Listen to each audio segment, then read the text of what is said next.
Hare Krishna, Krishna Krishna, Hare Hare, Hare Rama, Rama Rama, Hare Hare.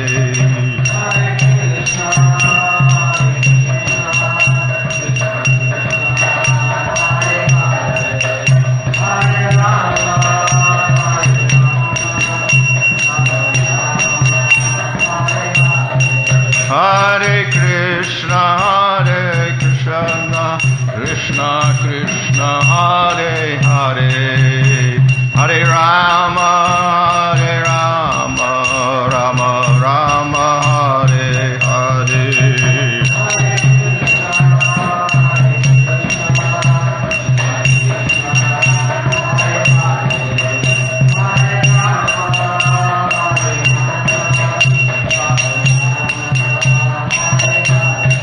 Hare Krishna,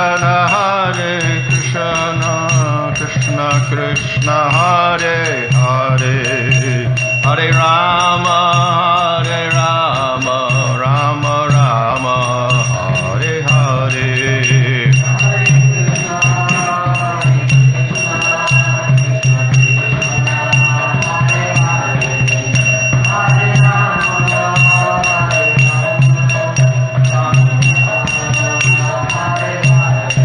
Jaya Prabhupada, Prabhupada, Prabhupada, Jaya Prabhupada, Jaya.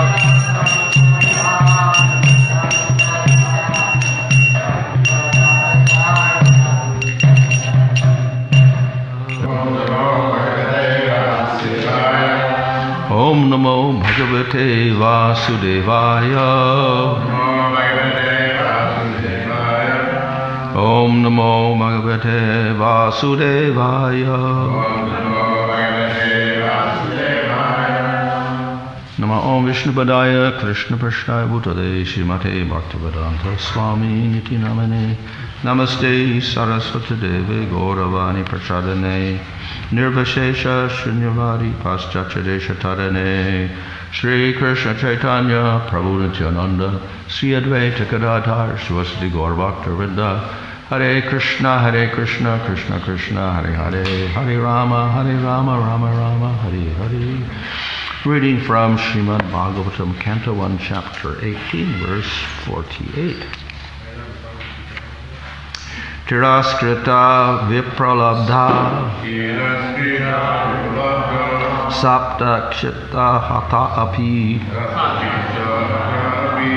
Nasya Tat Parikurvanti Tad Bhakta Pabavopihi. Tiraskrita, being defamed. Vipralabdha, being cheated. Sapta, being cursed. Shipta, disturbed by negligence. Hata, or even being killed. Api, also. Na, never. Asya. For all these acts. Tat, them. Pratikurvanti, counteract. Tat, the Lord's. Bhakta, devotees. Prabhava, powerful. Api, although. He, certainly. Translation. The devotees of the Lord are so forbearing that even though they are defamed, cheated, cursed, disturbed, neglected, or even killed, they are never inclined to avenge themselves. Purport. Rishi Samika also knew that the Lord does not forgive a person who has committed an offense at the feet of a devotee. The Lord can only give direction to take shelter of the devotee. He thought within himself that if Maharaj Parikshit would counter-curse the boy, he might be saved. But he knew also that a pure devotee is callous about worldly advantages or reverses. As such, the devotees are never inclined to counteract personal defamation, curses, negligence, etc. As far as such things are concerned, in personal affairs, the devotees do not care for them. But in the case of their being performed against the Lord and his devotees, then the devotees take a very strong action. It was a personal affair, and therefore Samika Rishi knew that the king would not take counteract action. Thus, there was no alternative than to place an appeal to the Lord for the immature boy.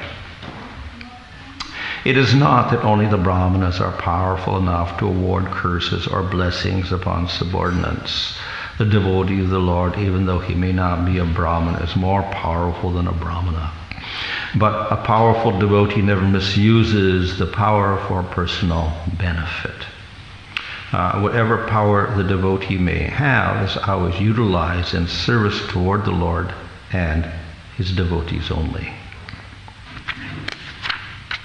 Translation: the devotees of the Lord are so forbearing that even though they are defamed, cheated, cursed, disturbed, neglected, or even killed, they are never inclined to avenge themselves.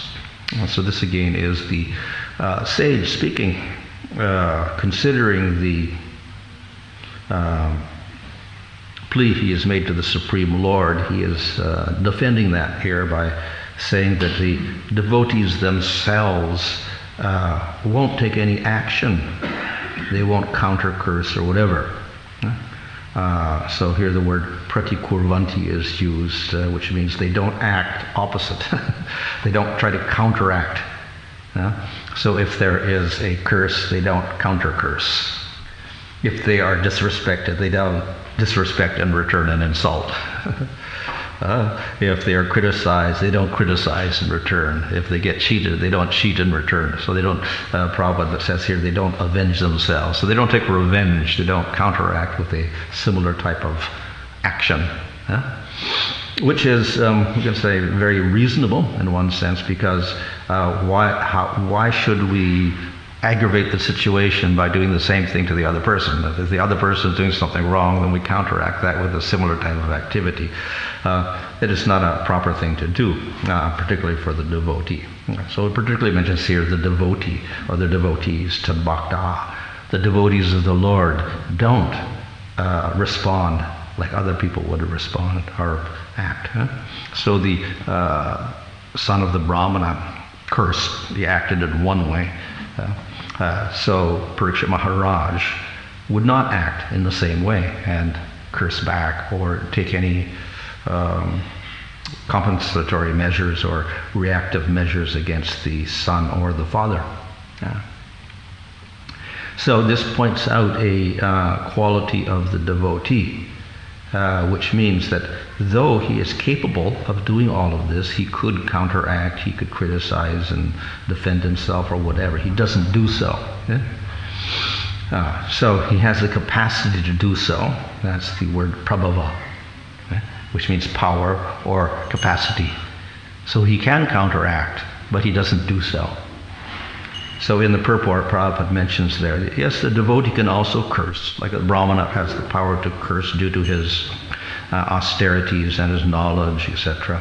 So the devotee also has the same powers, but he doesn't use those powers. So as I mentioned, this is a quality of the devotee. He does not respond to the harassment of people or circumstances in this world by getting agitated in any way.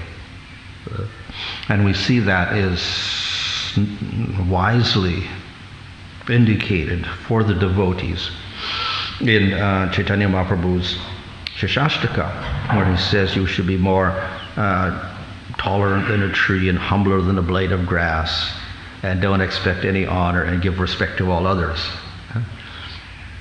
And he says if you can do this, then you can chant constantly. So this is a guiding principle behind the performance of bhakti and chanting the holy name, that we have a very, very humble attitude. And later on in the same prayer, we see that Lord Chaitanya is praying that I don't want power and money and whatever, but I just want to be like a spot of dust at your lotus feet. So the devotee realizes his insignificant position in relation to the Supreme Lord. And the opposite of that is a non-devotee. So Srila Prabhupada often describes the non-devotee, the jiva in the material world, as being envious of the Supreme Lord, which sounds rather strong. What does that mean, envious? Because we have people, they don't even know Krishna. How can they be envious of him if they don't even know him? They're just enjoying in the material world. So the explanation of that is that all jivas who are bound up in the material world are covered by ignorance, ajnana or avidya. That's the original cause of bondage in the material world. What is that ignorance? It is ignorance of Supreme Lord, which means we don't accept that there is a Supreme Lord and I'm his servant. So if we don't accept that, this is what the envy is. I don't accept Krishna as supreme. I don't accept God as supreme. So it's a type of envy. We can say it's an unconscious envy by denial. We may not insult the Lord as someone like Shishupal does, but we don't accept the concept of there being a supreme person above the individual. And therefore, we think that we have the right to enjoy on our own, independently of anybody else. This is what the avidya is. This is the cause of our whole problem in the material world. So all the jivas that keep taking birth in bodies in this material world are affected by that ignorance. No understanding of one's position, and we think, I am an enjoyer. So the next step after that ignorance is another ignorance. And that ignorance is the sense that I am this material body, ahankara, or asmita. So we identify with the material body, and then with that material body, we try to enjoy in the material world. So what that means is that we have this desire to enjoy at the expense of other living entities. This is what happens. I get my enjoyment. So that means you take it from somebody else. So this gives rise to all the problems in the material world. Yesterday I spoke about sin, and I said sin is basically unnecessary violence. So when the human being strives for more enjoyment than maintaining his material body in this material world, this gives rise to violence, unnecessary violence, and therefore it is subject to karma. We will get suffering for that in a future life. So that this is the nature of the jivas in the material world. They are trying to enjoy, and they'll do activities to do this. And if that enjoyment is interrupted, or stopped in any way, or opposed, what happens? They get angry. So we have attraction to enjoying, and then if we can't get the enjoyment, we get anger. And that will be expressed in various things. In this case, we see there is cursing and threats and whatever, and insults like this. So it may be verbal. It may be action. Here's hata, which means you attack the person and maybe even kill the person, fight with them or whatever. So the anger may express itself in all these different forms. Criticizing and defaming, cheating, cursing, ignoring the person, or harming or killing the person. These are the different acts you can take once you get angry. And all of these are sins. These are the things you shouldn't do according to laws of Dharma. You can't do all of this. So in other words, the laws of Dharma are to protect us from carrying out these activities, which is a response to our anger in the material world. And of course, the other rules of Dharma are to restrict the enjoyment. So we have restriction on the enjoyment and then forbiddance of the acts when we are frustrated and we get angry. Those things. And they all constitute sin. So the people in the material world have to be trained up. And the laws of Dharma are there to train up the people in the material world. As we know, it is very difficult to train people once they have habits. And even if you have laws, and even if you have threats, like jail or fines, still people knowingly will commit those things, get the punishment anyway. And even if they get the punishment, sometimes they go back and do the same thing again. And that's very common. Many criminals go to jail, they come out, they do the same thing again, they steal or rob a bank and they go back to jail again. So even punishment doesn't work in many cases. Which means that the jivas in the material world are very slow learners. You know, the punishment is the ultimate punishment, pain. Nobody likes pain, so you expect that if they get pain, they won't do the same activity again. And that's why you punish your children, so they don't do the same thing again, make the mistake. But sometimes they don't listen. People don't listen.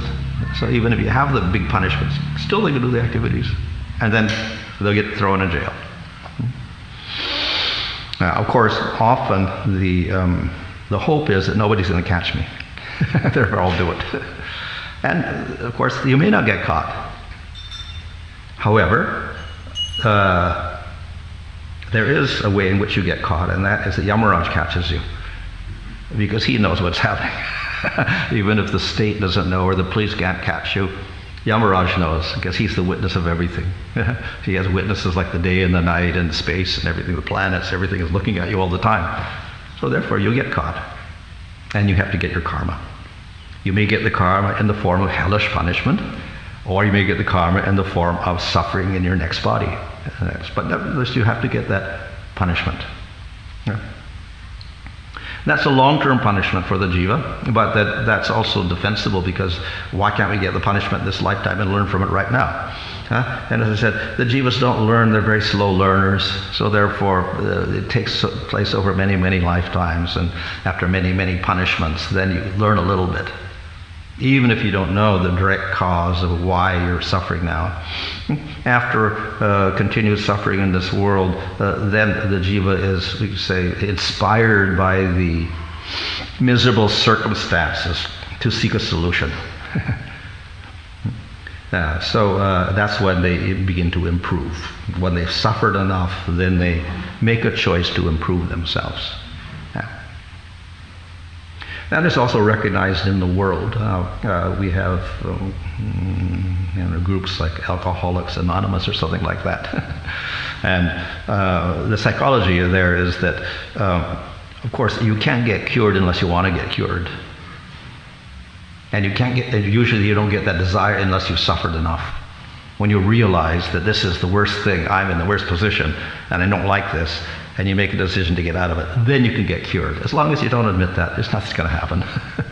When you admit or realize the seriousness of your misery, then you can succeed in counteracting that habit of alcoholism or whatever like that.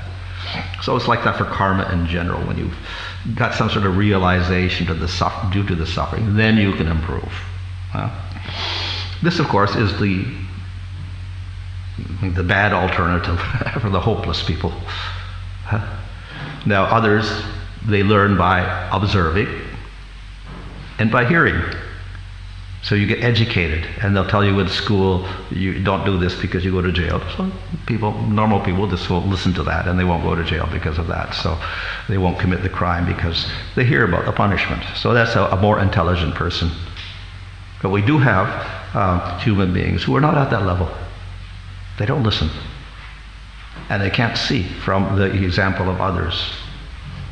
And therefore, there is this inbuilt law of karma there to help them advance very, very slowly. When this, because of this punishment, then, as I said, the jiva will get a little bit of a realization that I have to do something about this. I've got to solve this problem. So this is, we say, the first hint of humility. a lack of pride, that I am the independent enjoyer, I can do anything I want. If we still have that attitude, there's no hope for us to change. And we'll continue to do these same acts in the material world as mentioned here. But if we realize that I have to improve, and to do that I cannot simply act as I do, I have to change something, we have to also admit some higher principle at work. We may not call that God or supreme entity or Krishna, but at least we have to recognize that there's some principle at work in this material world which is a higher principle at work.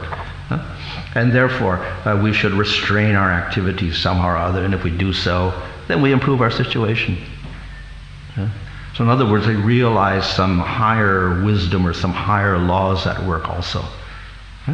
And of course, if we keep doing that, then eventually we will credit these laws to a supreme entity. And then we become God conscious at that point. We accept a supreme Lord. So therefore, the whole effect of karma, the ultimate result, is to rectify the individual and purify him to the extent that finally he can accept a supreme Lord. So of course it's a long drawn out process. To speed up the process, then we have the laws of Dharma, so we don't have to trial and error over many lifetimes. We can just go to the scripture and we'll say, that's the wrong activity, this is the good activity. And then we get a little bit of, easy solution, and we try it out and it works. So, the scriptures help us in that regard to speed up the whole process. And then we have the Varnashram system, which also helps out the process by giving us the rules, but then giving us different rules for different people. The less qualified have one set of rules, the more qualified people have more rules. So that according to your level, your qualification, then you get a set of rules and you do that nicely. Then you kind of gradually purify yourself, then you get the next level, you purify yourself, and you go higher and higher. All with the purpose of eventually getting you to realize you're not the material body, and that you're the Atma. And then finally, that there's a Supreme Lord. So that's the whole purpose of the Varnashram system. So that is why the Varnashram system is praised in the Vedic literature as being scientific. And that is because its goal is spiritual ultimately. It's not material. It is spiritual. And it's laid out very systematically to produce that result, if it is implemented properly. So, in the course of doing that, what happens is we go through the gunas: tamagun, rajagun, sattvagun, sudra, vaishya, kshatriya, brahmana. So we, of all those gunas, sattvagun is considered to be the purest. In sattvagun, you can get knowledge. You can understand you're not the body or the soul. You accept the scriptural conclusions. So that's a very favorable position as far as guna is concerned. So sattva guna is praised, and therefore the brahmana is praised. So if the brahmana is qualified and has the knowledge of the scripture, etc., and has all the wonderful qualities, then he becomes the head of society. Here we see that the Brahman boy made a mistake, which indicates the pride and the curse, etc., some contamination taking place in the top varna of the Brahman community. And therefore it began to degrade because of that. So in its ideal position, the Brahmana is the opposite. It's the purest in society. So none of these things here on this list, the Brahmana won't do these things. He won't be angry, he won't take revenge, etc., because of his sattvic nature. So, the qualities in sattva, one of the main qualities, of course, is we realize we're not the body. The other is detachment from material enjoyment. And the two things go together. If we realize we're not the body, we're the soul, then we'll not be inclined to, follow the senses and the urges of the material body anymore. So those are the positive qualities of sattva gun. And because he's not attached to the body, then naturally he should not exhibit these things here. He should not be interested if people criticize him or harm him or curse him or whatever. So we see even in the second chapter of Bhagavad Gita there, Krishna speaks about this citta pragya, one who is situated in wisdom, which is basically one who is striving for jnana. So he is not elated when he is praised. He is not depressed when he is criticized. That's one of his qualities. So he withdraws his senses from the material world like the turtle withdraws his limbs into the shell. He doesn't get agitated by sense objects or by hearing or words or whatever in the material world. He's completely peaceful in all situations. So that is the result of realizing that we're not the body, we're the soul. This is what a jnani will manifest. So a jnani will also be like this. And of course the jnani is a brahmana. The brahmanas are qualified for jnana, whereas the kshatriyas, vaishyas, and sudras are not. So he can take to the process of jnana yoga, and he'll develop these qualities of complete passivity to the events of this material world. And he stays peaceful at all times. This, of course, is related to spiritual life because it has to do with not realizing, not being connected to the material body, realizing you're the soul, and the soul is different from the body. In that sense, it's spiritual. However, here, Samika Rishi is not speaking about the brahmana. He's speaking about the devotee of the Lord, bhaktas. So, the devotees are higher than the brahmanas. So, of course, naturally, they will have all those qualities that the brahmana has also. However, what is the difference? The difference is that the devotee recognizes the Supreme Lord.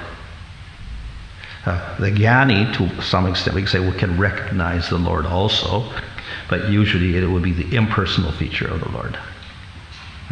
And then he merges in Brahman. That becomes his goal, liberation. So the devotee realizes the personality of the Lord, Supreme Personality of Godhead. He realizes the Supreme Person, Bhagavan. He accepts that form, and he worships that form. So by worshiping that form, the devotee manifests qualities like the Lord. So the Lord is full of all wonderful qualities. And the devotee also develops qualities like that. So by association with the Lord, the devotee develops qualities like the Lord. Only natural. If we associate with demons, we develop qualities like the demons. We associate with devotees, we develop qualities like the devotees. We associate with the Supreme Lord, we develop qualities like the Supreme Lord. So the devotee develops all wonderful qualities as a result of bhakti. And therefore, these things will not manifest at all. He is fixed in the Supreme Lord as the servant of the Lord. That's the basic definition of when we say devotion or bhakti. It means that we realize our position. We are the eternal servant of the Lord. We are not the enjoyer. Krishna is the enjoyer. Right? So if we have that acceptance of that, we may not have it perfectly realized and fixed, but at least we accept that concept, we can no longer strive for enjoying independently in the material world and expressing anger if we are frustrated in our attempts to get our enjoyment. And then we won't do all these things, criticizing, cheating, cursing, killing, harming, etc. So we're fixed in the Lord, and we're trying to give enjoyment to the Lord, so then naturally we should not have any of this, all these bad qualities that are a result of thinking we're independent of the Lord. So these are natural qualities of the devotee. They are not results of sattva gun, as the qualities of the jnani are a result of sattva gun. Now these are the qualities as a result of bhakti, which is nirguna, it's beyond the material world. And in relation to the Supreme Lord, all these qualities manifest. So they are distinct from the qualities of a brahmana, the qualities of a devotee. And superior because they're related to the Lord, they're not related to the gunas at all. So this is the special quality of the devotee. He is completely in this position. But interestingly enough, we'll see that Parikshit is an ideal devotee. He's a Mahabhagavata. And therefore, he will be very humble and not counteract the criticism, etc. But then we see his opposite character. he saw the personification of Kali there. He was not humble. He had his sword in his hand. He was a punisher. So therefore, to exhibit these qualities of being very humble and tolerant and lower than a straw in the street, more tolerant than a tree, etc., that's one aspect of the devotee. But they tolerate all the, we'd say, the crimes of the material world, etc. They may have to act in this way as Parikshit acted. So he was acting as a king, representing the Supreme Lord to institute Dharma. So in that aspect, he was very powerful, and he exhibited this power to punish and to chastise and whatever in relation to criminals and persons like the personification of Kali. So therefore we have these qualities of a devotee, but that doesn't mean that a devotee is some powerless, weak person in the material world. They can be very powerful in many ways. So we also see that even in Lord Chaitanya's example, as he's Supreme Lord, but he's acting like a devotee in the material world. So therefore he acts very humbly, for instance, before the Mayavadi sannyasis in Varanasi. He sits there by where they wash their feet, which is a very low position to be in. So he's sitting over there. So he's very, very humble. But then, given the opportunity, he's willing to also criticize or if there's something that's wrong. So therefore, he will criticize the Mayavad philosophy to the sannyasis there, or in front of Sarvabhauma Bhattacharya. He listens to Sarvabhauma Bhattacharya espouse Mayavad philosophy for 7 days or so, and he's all silent. Okay, and then Sarvabhauma says, "Oh, why are you so silent?" And then Lord Chaitanya's a little polite, and then he starts to say what's wrong, and then he very boldly starts saying all the wrong things. What you said wrong. This is wrong. This is wrong. This is wrong. So it's not that the devotee of the Lord in all cases is simply humble and quiet and meek, but he may, when the opportunity and in the proper way, he will also exert his power. In the proper conditions. So therefore, these are the quality, however, of this humility and respect for all living entities that's inherent in the whole process of bhakti, because we cannot do bhakti unless we accept ourselves as the servant of the Lord, and we have that aspect of surrender in us. If we don't have that, everything is ruined. So the opposite of this is this identity with our material body, our pride, and consequently all these negative qualities manifesting. Okay, any question?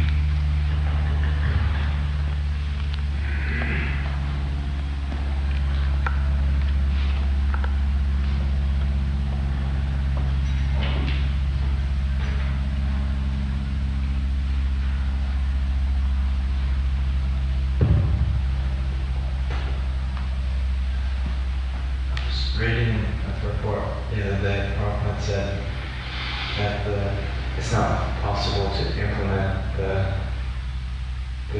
rules of the Dharma Shastras in the age of Kali, so he said therefore we have the Pancharatra system, or Pancharatra system. I was wondering if you could explain how that Pancharatra system can replace the Dharma Shastras. Oh, yeah. Well, the rules of Dharma are those enunciated by Manu and other sages, and basically that's the Varnashram system and the rules.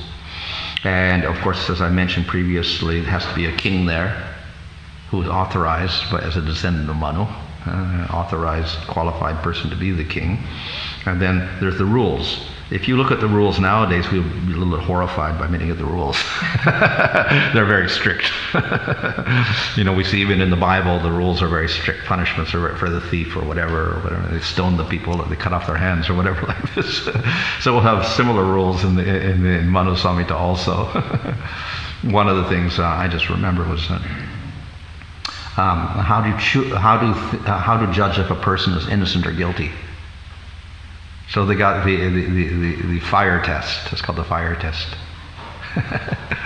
So they heat up a ball of iron till it's red hot, And you get the persons who are supposed to, the accused people, they're innocent, guilty, we don't know.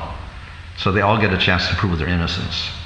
So what they have to do is take the red hot iron ball and put it in their hands and walk 10 feet. And if they don't get burned, they're innocent. If they get burned, they're guilty. So that's the test of innocence or guilt, one of the things. So there's many rules like that, which may be a little horrifying to us. But I think I saw a movie once about Africa, and that was one of the tests. They're trying to figure out who's the criminal there, who's the thief. So they line up all the suspects there, and they get a sword. They heat it up till it's red hot, and everybody just stick out their tongue. And then the one that gets burned on the tongue, he's the guilty one. Similar type of thing, So yeah, it's not just the Manu Samhita. We see many societies had similar type of tests. Anyway, those are some of the very strict rules. Therefore, so very difficult for us to implement those rules in the modern world. As for Pancharatra, of course, those rules are social rules for the whole of society, punishment and things like that, and what is piety, what is sin, what are the various punishments, etc. The Pancharatric system actually is not a social system. It's for devotees. It's deity worship rules and things in relation to that. So it's how to worship the deity and the rules for deity worship, how to establish temples, how do the Vaishnavas act among themselves and in society. So it's more concentrating on the devotee rather than the whole society. So in that sense, we can say that the Pancharatra is more practical for us in terms of rules because it's concentrating on bhakti. On the other hand, we'll see that Pancharatra itself doesn't deal so much with the social rules, how to interact with the rest of society. So that doesn't deal with that so much. So as far as worship is concerned, there was previously a different type of worship called Vaikanas, which is also deity worship, but it was heavily dependent on Vedic mantras, which means you have to be a Brahmana in order to do that type of worship. And the worship was only carried on in certain families, Brahmin families, by hereditary means. So therefore, certain temples would have, lines of persons who were authorized to do the worship. So it's all like hereditary worship. That's called the Vaikanas system. So it's said that the Pancharatric system is more liberal and it's meant for Kali Yuga, where you don't have to be just to get a Brahman or anything. As long as you get the Pancharatric mantra, the Diksha mantras, then you're qualified for deity worship. So it's a little more liberal in that respect. So let's say it's not less bound by the rules of Varna, whereas the previous system was more restricted according to Brahmins. And so Pancharatra does not require to be born in a Brahmin family to do deity worship. As long as you get your Vaishnava Diksha, then you're qualified for deity worship. So that makes it more practical for Kali Yuga. And by following those rules, you come to a high standard of living automatically. Well, because you're a devotee, by being a devotee. But of course, then we have an alteration to that with Lord Chaitanya, whereas more than the Pancharatric system, we have Harinam, which is even more liberal. So you can worship the Lord without initiation by chanting Hare Krishna. That's also worship of the Lord. So you don't have to do deity worship to advance. You just chant the holy name, and you can get prema. So that's open to everybody without initiation. So that's even more liberal, we could say. So that becomes our main process. So whatever process we're going to do in terms of Varnachrama, etc., it has to be in terms of that chanting Hare Krishna also. That has to be the central point in any system we establish.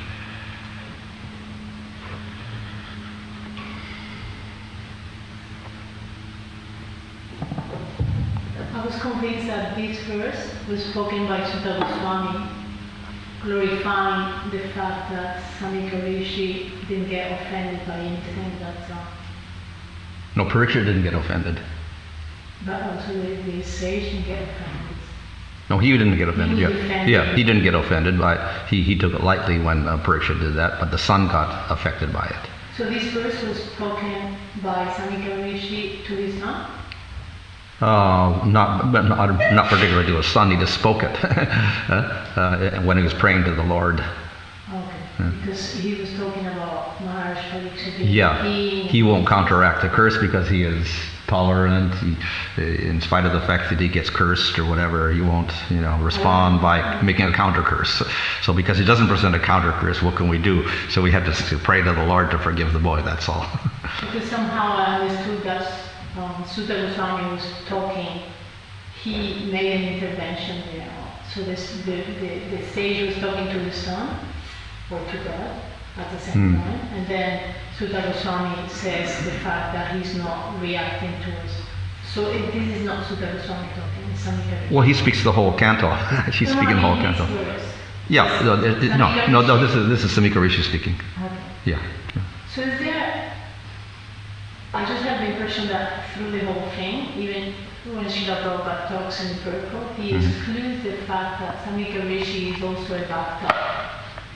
He doesn't, The way he talks about God and everything, even the song is talking about God. So why do we exclude Samika Rishi and Sringi as devotees of God? Well, he doesn't say he's not, because we see that here he's praying to Supreme Lord in verse 47.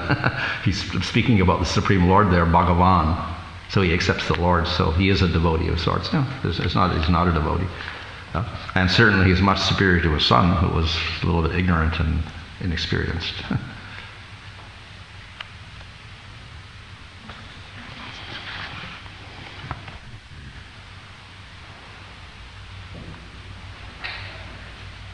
Thank you for the class, Lord.